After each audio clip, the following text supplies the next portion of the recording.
Amén. Bien, ¿a quiénes le gustan las historias? ¿A nadie? Que bueno, les voy a contar una historia que está, por supuesto, en la Biblia. Y esta historia tiene que ver con Jesucristo. Cuando él iba por las aldeas, en una de esas ocasiones, andaba por Capernaum. Se enteraron las multitudes que había llegado, que Jesús estaba en Capernaum. Empezaron a correr los rumores y se amontonaron en la iglesia, en la casa donde se hospedaba Jesucristo. Entonces, me imagino yo que pues todos tenían necesidades, dolencias y demás. Y habían 4 amigos que tenían un amigo que estaba paralítico. Entonces decidieron tomarlo y llevarlo a la casa donde se encontraba Jesucristo. Ya en la casa se toparon con el obstáculo de que estaba llena, ya no había lugar para ellos. Entonces, ¿qué creen que hicieron estos muchachos? Su fe fue tan grande que sabían que tenían que presentarle a Jesús, a su amigo paralítico, que decidieron hacer un hueco en el techo de la casa y bajarlo por una camilla al paralítico.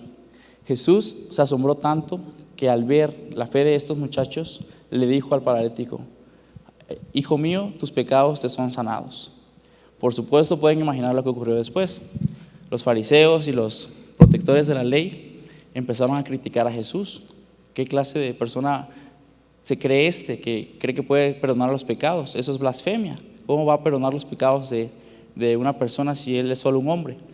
Jesús, al enterarse de sus pensamientos y ver su corazón, les dijo: ¿acaso creen que el Hijo del Hombre no tiene potestad para perdonar pecados?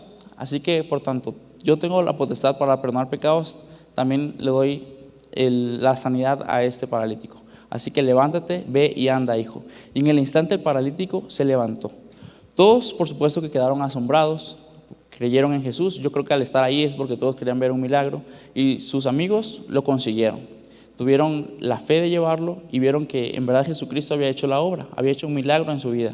Quizá el paralítico había estado así toda su vida y estaba con esa dolencia que pues a nadie le gustaría estar en una camilla toda su vida, no poder caminar, no poder ir de un lado a otro. Pero Jesús transformó su vida en un segundo. Pero también tenemos que analizar algo, y es lo que yo quiero que entendamos en esta noche. Voy a hablarles de 4 puntos muy importantes relacionados a esta historia. La primera es la parálisis espiritual. Podemos ver al paralítico que estaba, en verdad, no podía moverse, no podía caminar, pero también hay una parálisis espiritual en el mundo. Hay muchas personas que no conocen de Cristo, y esa parálisis no les permite ver la verdad, no les permite caminar en libertad. Jesús dijo: conocerán la verdad y la verdad les hará libres, pero muchas personas no conocen esa verdad y al no conocerla no pueden caminar en la luz. La parálisis es una imagen muy descriptiva de una vida sin Jesús, apartados de la voluntad de Dios. Les invito a que vayamos a Efesios capítulo 2, versículos del 1 al 2. Vamos a leer qué nos dice ahí. Y es una buena imagen de lo que quizá nosotros en nuestro pasado hicimos. Dice: antes ustedes estaban muertos a causa de su desobediencia y sus muchos pecados. Vivían en pecado igual que el resto de la gente, obedeciendo al diablo, el líder de los poderes del mundo invisible, quien es el espíritu que actúa en el corazón de todos los que se niegan a obedecer a Dios. Estoy leyendo la Nueva Traducción Viviente, si les parece un poquito diferente a la versión que ustedes tienen, pero quiero que analicemos esto.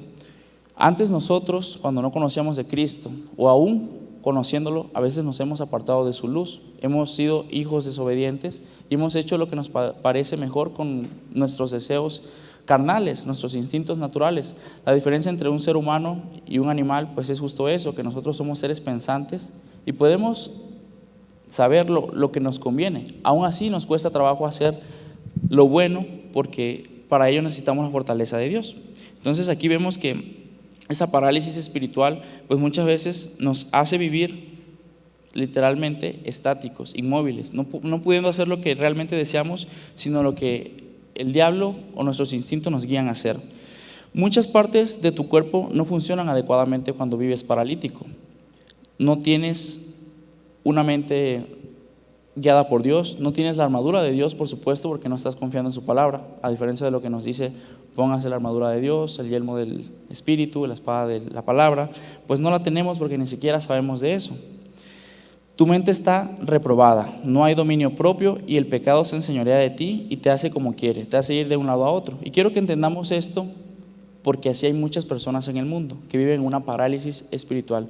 Lo podemos adoptar para nuestra vida pensando, tal vez estoy mal en un punto que necesito mejorar, y es válido. Todo cristiano tiene dificultades, tiene debilidades que tiene que superar, pero también quiero que lo veamos desde el punto de vista de cuántas personas hay allá afuera que no conocen de Cristo, que están paralíticos, y nosotros podemos ser esos 4 amigos que les presenten a Cristo y los llevemos ante Él, así como estos llevaron al paralítico en la camilla ante Jesucristo. Nosotros podemos ser esa vía de mensajeros que les permitan tener dominio propio y que el pecado no se enseñoree más de sus vidas, porque yo sé que tienen amigos, porque yo tengo amigos que dicen, es que bebí mucho anoche, ya no quería, pero lo volví a hacer, porque no son guiados por el Espíritu, son guiados por sus instintos. Entonces estas personas viven presas del pecado, beben más, se desvelan en borracheras, andan en la fornicación, en inmoralidades, no conocen la verdad, así que viven presos de las mentiras del diablo. ¿Y cuáles son esas mentiras del diablo? El diablo muchas veces le miente a las personas para que no se crean suficientes, que no tengan una identidad, se sientan reprobadas, se sientan miserables, y por eso quieren aparentar, tratando de ser válidos para la sociedad con un título, con un estatus laboral, con cierta vestimenta. Y también algunas mentiras que el diablo les ha metido a la sociedad actual es las relaciones sin compromiso. Son mejores, ya que el matrimonio es algo que se ha degenerado. Veo la juventud que se ha olvidado del matrimonio, un pacto que Dios nos dejó para que viviéramos en libertad con nuestro cónyuge. Pero el mundo ahorita le vende a las personas a través de las redes sociales, que conozcan, tengan amigas, que se diviertan, que la pasen bien, porque no habrá consecuencias. Y yo quiero que vean esto, porque el mundo en verdad pide un pastor que los guíe.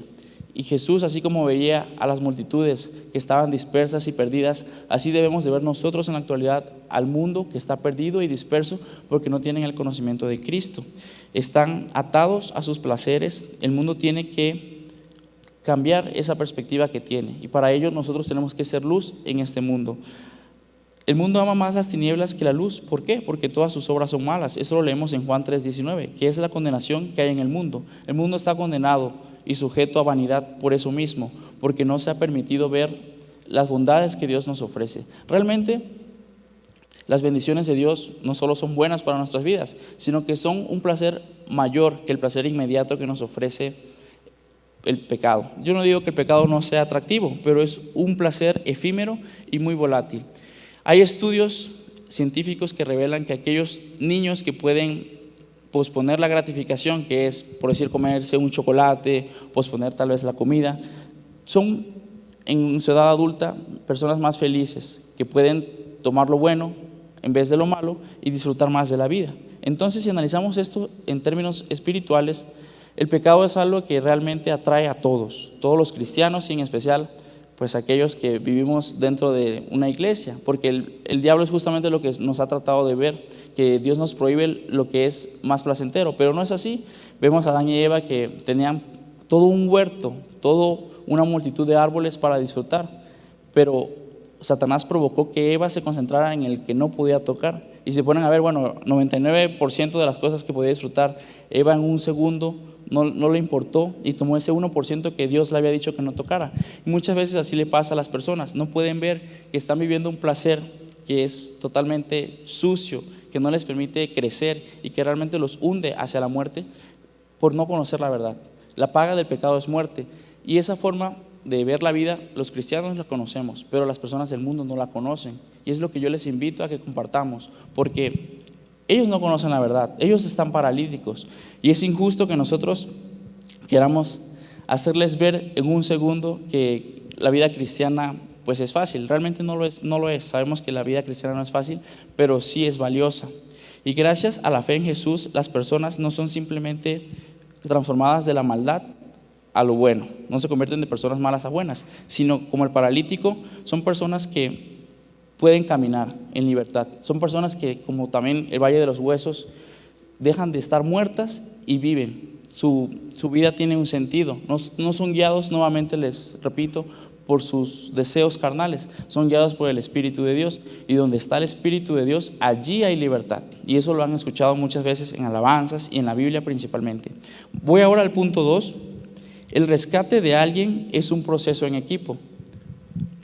Como iglesia somos un equipo, somos un cuerpo que trabaja. Hay equipo de multimedia, equipo de evangelismo, está el pastor, hay personas que presiden, personas que tocan la alabanza. Somos un equipo, pero también al momento de ir a rescatar al perdido, de ir a rescatar al necesitado, necesitamos formarnos en oración y orar por el perdido, orar por las personas a las que les vamos a predicar del evangelio. No podemos actuar individualmente, tenemos que estar en una comunión constante con Dios para que Él ponga en nosotros las palabras correctas para compartir a las personas. No debemos de rendirnos, ni tampoco debemos dejar de luchar por nuestros amigos. Veamos el versículo 5 de Marcos capítulo 2, versículo 5, que ya lo leímos al principio en la historia. Al ver la fe de ellos, Jesús le dijo al paralítico: hijo mío, tus pecados te son perdonados. Jesús accionó, Jesús ejerció la sanidad en el paralítico al ver la fe en ellos. ¿Cuánto más creen ustedes que el Espíritu Santo nos va a dar buenos resultados si ve la fe en nosotros? Yo sé que a veces nos desanimamos, le hablamos a un amigo de Cristo y ese amigo nos escucha, pero luego se va y luego creemos que ya perdimos todo, que no se salvó, pero no nos corresponde a nosotros salvar a las personas. La semilla ya se sembró. Nosotros tenemos que amar al pecador y dejar que Dios se encargue de transformarlos. Nosotros no podemos transformar a nadie, pero sí podemos darles el mensaje de la paz, el mensaje de la salvación.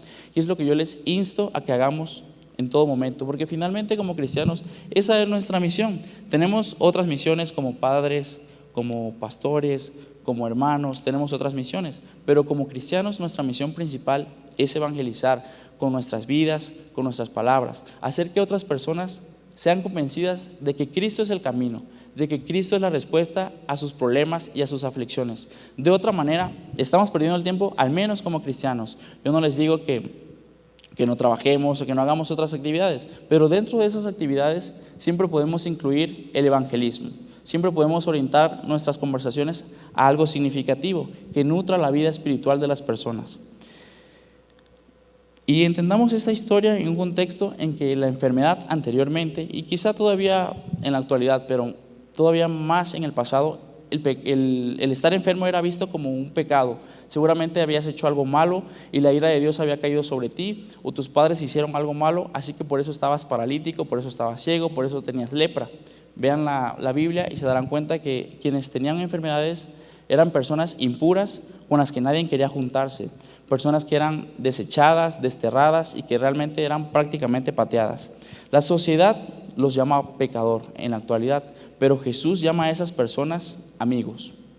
Primera de Corintios 1:28 nos dice lo siguiente: de lo vil y lo menospreciado sacaré a mis escogido y tomaré de lo que no es para deshacer lo que es. Y ahí vemos que Cristo no hace excepción de personas.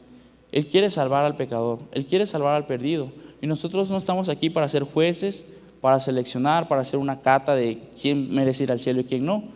Todos son bienvenidos en el proceso de evangelismo, en el proceso de reconciliación de humanidad con Dios. Vayamos ahora al punto 3 de esta prédica. Tenemos que tener empatía por la necesidad. Imagínense lo siguiente: van por la calle y se acercan a un paralítico, hablando en términos físicos, y le decimos: vamos, levántate, camina. ¿Qué sucede contigo? Eso es fácil, ven, camina conmigo. Imagínense, sería algo ridículamente ofensivo ir por la calle y pedirle a alguien que se levante, a menos que nuestra fe sea muy grande y lo sanemos con el Espíritu. Se puede, claro, pero siendo honestos, hacemos eso cuando vamos con un pecador y le decimos: apártate de tus pecados, deja las borracheras, deja la inmoralidad y vengan a Cristo. Realmente no es tan fácil, no es tan sencillo, porque ellos han vivido una vida reprobada que no puede cambiar tan sencillamente. Tenemos nuevamente que amar al pecador y dejar que Dios se encargue de transformarlos. Tenemos que tener empatía. Jesús siempre se mostró sensible a la situación de los demás, porque sabía que estaban perdidos. Él vino a rescatar a aquellos que reconocían que su vida estaba mal, que estaban viendo una moralidad reprobada y que querían cambiar. Entonces nosotros tenemos que tener esa compasión. Y es muy difícil. Personalmente me ha tocado ver a personas con las que yo me frustro mucho de que se les habla de Dios y siguen, digamos, vacilando en su fe, Yo también he vacilado en mi fe y pues por lo mismo me doy cuenta que no es tan fácil, no es tan sencillo. Si no lo es para mí, mucho menos para alguien que no ha vivido una vida junto a Dios.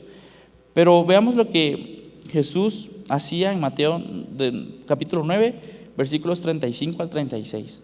Allí nos dice lo siguiente: Jesús recorría las ciudades y aldeas predicando el evangelio, sanando enfermedades y toda dolencia del pueblo.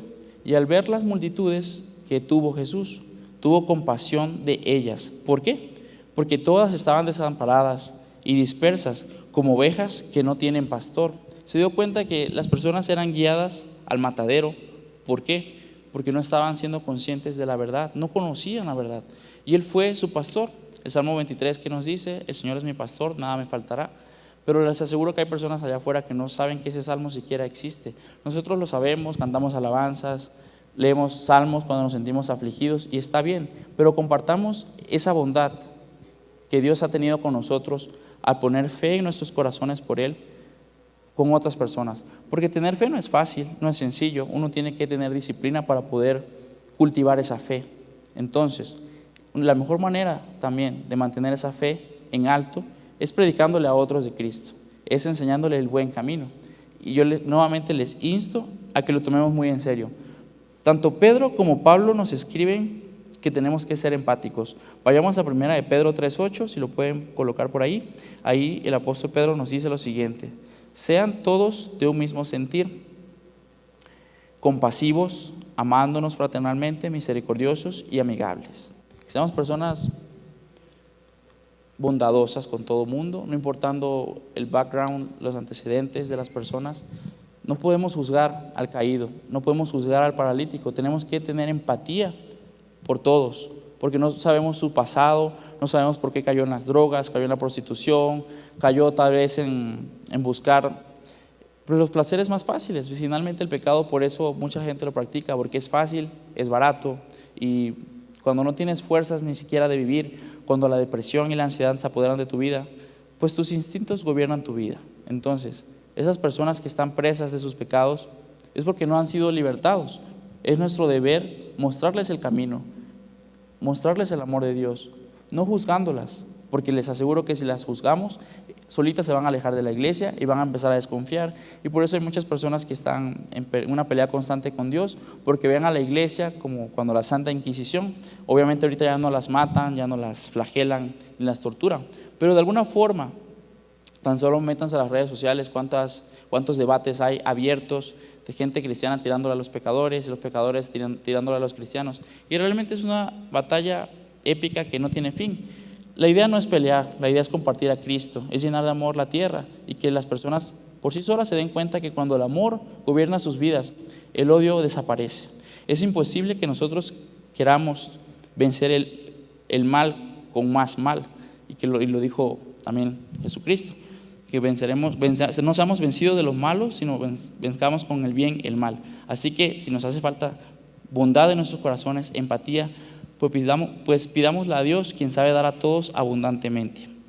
Y también tenemos un perfecto testimonio, el más grande de toda la historia bíblica. Vayamos a Hebreos 4:15.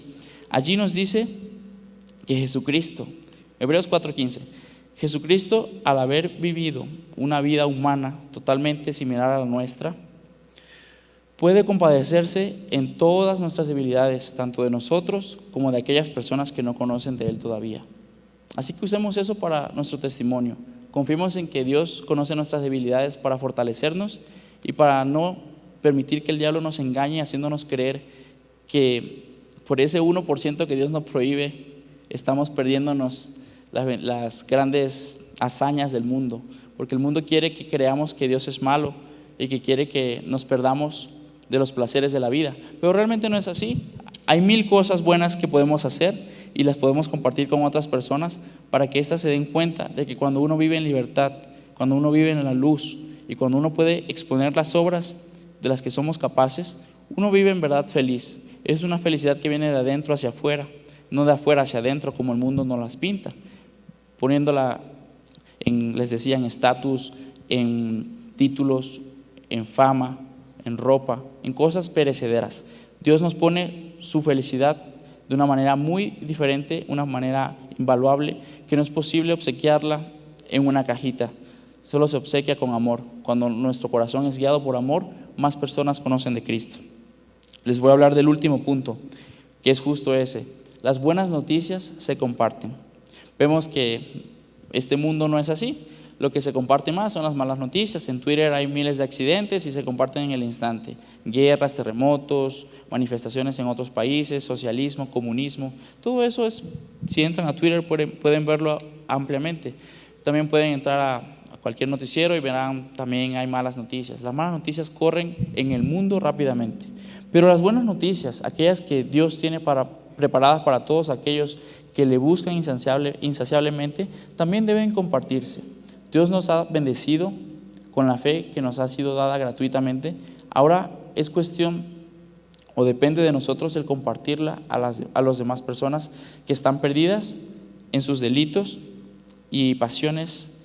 Pero no les digo esto para que los juzguemos, sino para que los compadezcamos, para que entendamos que sus ojos han sido ennublecidos, en verdad son paralíticos y no pueden ver que podrían moverse libremente si confiaran en Dios. Todos somos bienvenidos al reino de Dios. Él no rechaza a nadie. Así como en la historia de la casa que estaba llena, más allá de su capacidad, después de 2000 años, en el presente, vemos que multitudes se reúnen a escuchar de Cristo. Aquí somos un buen número de personas que estamos escuchando de la palabra de Dios. ¿Por qué? Porque necesitamos ser nutridos espiritualmente. Queremos ver qué nos quiere decir Dios.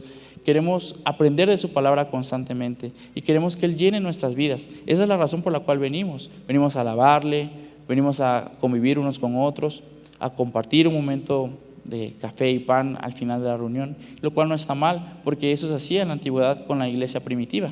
Compartían el pan, compartían sus necesidades y eran sanados, vivían en libertad. La verdadera libertad es la comunión con Dios, no la comunión con el mundo. Convirtámonos en seguidores de Cristo con una gran conducta y brazos abiertos para el necesitado. Miremos la necesidad de aquellos que están afuera, porque podríamos ser nosotros. No los veamos como con desdén o como que no nos hace falta hablarle a otra persona de Cristo. Quizá a nosotros no, pero a ellos sí les hace falta. Y el regalo es mutuo, porque ellos reciben, pero nosotros también, porque Dios llena nuestro corazón de paz y gozo cuando nos tomamos la molestia de hablarle de Cristo a otra persona. Las personas necesitadas necesitan oír la verdad. Hombres, mujeres, ancianos, educados y no tan educados, todos necesitan del evangelio. Dios no hace acepción de personas.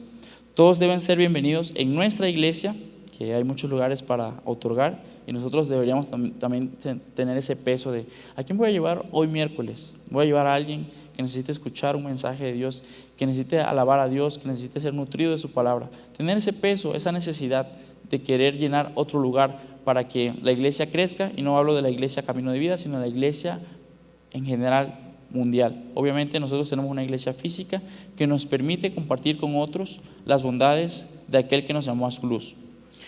Jesús no vino a salvar a santos, sino a pecadores. Así que busquemos a esos arrepentidos que anhelan más de Él, porque como vamos a leer ahorita, Dios quiere espíritus, corazones arrepentidos que busquen de su palabra.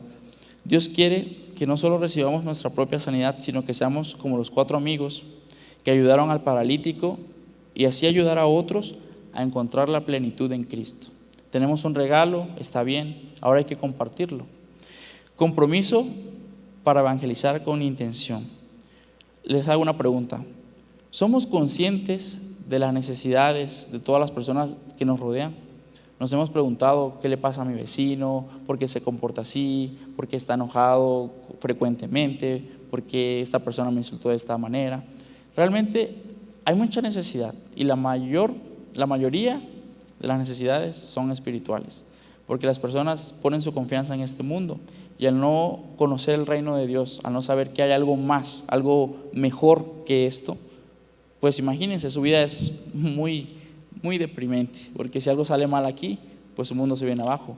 Pero nosotros sabemos que tenemos una esperanza más allá, y esa esperanza es que Cristo nos rescatará aún de la muerte, como nos dice su palabra: el que crea en mí, aunque esté muerto, vivirá. Pero eso lo sabemos nosotros. Pero ¿quiénes de allá lo saben? Probablemente no muchos. Probablemente hay un 99% de personas a nuestro alrededor que no conocen de Dios. Y tenemos que ser ese 1% que Dios use para evangelizar a los demás. El compromiso proviene de la preocupación, y la preocupación surge de la conciencia. Seamos conscientes de esta necesidad que hay a nuestro alrededor. Abramos los ojos y compartamos el mensaje de la verdad, el mensaje de la salvación. Podemos ser reyes de la iglesia, venir, sentarnos, disfrutar cada miércoles, cada viernes aquí, todos reunidos, platicar con nuestras parejas, distraernos. O simple y sencillamente venir con la intención de convivir un rato al final de la reunión, compartir un café. Digo, no está mal. Pero si lo analizan, vamos a poner un ejemplo físico, algo fitness.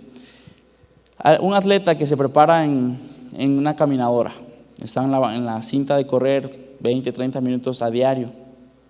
Y él se siente muy preparado porque va a correr un maratón.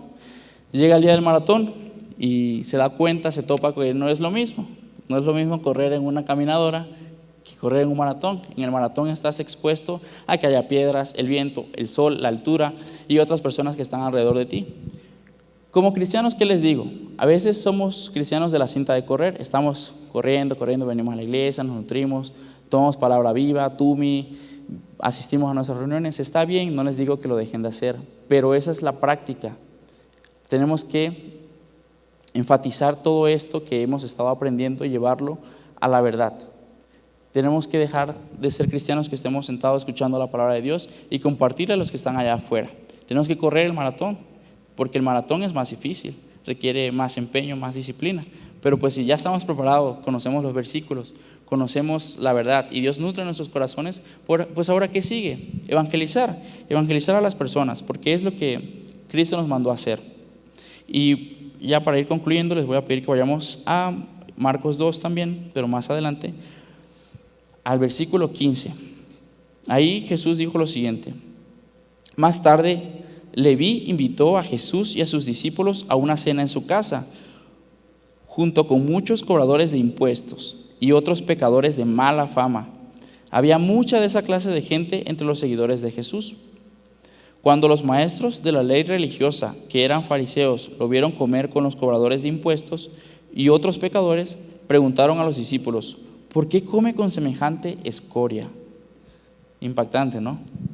Pero dentro del cristianismo yo he visto también que hay cristianos que se creen más santos que los que están allá afuera por venir a la iglesia. No somos parte de este grupo, no somos parte de esos fariseos, somos parte de aquellos que quieren ayudar a las personas a cambiar. Somos parte del grupo a los que pertenecía Jesucristo. Él era amigo de pecadores. Dice que se juntaba con gente de mala fama, pues había mucha gente entre los seguidores de Jesús que no tenían muy buena fama. ¿Qué nos da a entender esta palabra? Que el trabajo está allá afuera. Y al final, de hecho, dice que Él no ha venido a llamar a los que se creen justos, sino a los que saben que son pecadores. Reconozcamos que nosotros somos pecadores. Obviamente queremos dejar totalmente el pecado, apartarlo de nuestra vida, pero en ese proceso no podemos enfocarnos solo en nosotros, porque la vida no se trata de nosotros como individuales, se trata de todas las personas que están a nuestro alrededor, tu hermano, tu padre, tus primos, tantas personas que hay por evangelizar. Y a veces es más difícil dentro de la familia, yo lo sé, pero también hay desconocidos que pueden aprender de ti y de esa luz que tú tienes para compartirles. En términos prácticos, quiero concluir diciéndoles que tomemos acción de nuestra fe. Los cursos que hemos tomado, lo que hemos leído, lo que estamos creyendo, vivámoslo y compartámoslo. Rescatemos a todos aquellos paralíticos que claman por ayuda, por una dirección y por un pastor que pueda darles y tomarles hacia una vida mejor. Todos necesitamos a ese pastor y tenemos que estar convencidos de que Cristo es nuestro pastor y que nada nos faltará, y convencer a otros de que necesitan a Cristo en sus vidas, de que necesitan vivir el evangelio de la paz y necesitan renunciar a sus pecados. Pero todo esto es un proceso. Les repito algo muy importante: nosotros nos vamos a encargar de amar al pecador y Dios se va a encargar de transformar sus vidas. ¿Creemos esto? Les pregunto. Amén. Pues que Dios bendiga mucho sus vidas y en verdad deseo que Dios ponga en sus corazones, no hoy solamente, sino a partir de hoy un cambio en verdad hacia el evangelismo. No todos somos evangelistas, lo sé, Dios ha dado dones distintas a cada persona, pero todos podemos evangelizar. Así que vamos a orar brevemente por esa última frase y que Dios se encargue de hacernos evangelistas a todos. Si nos ponemos de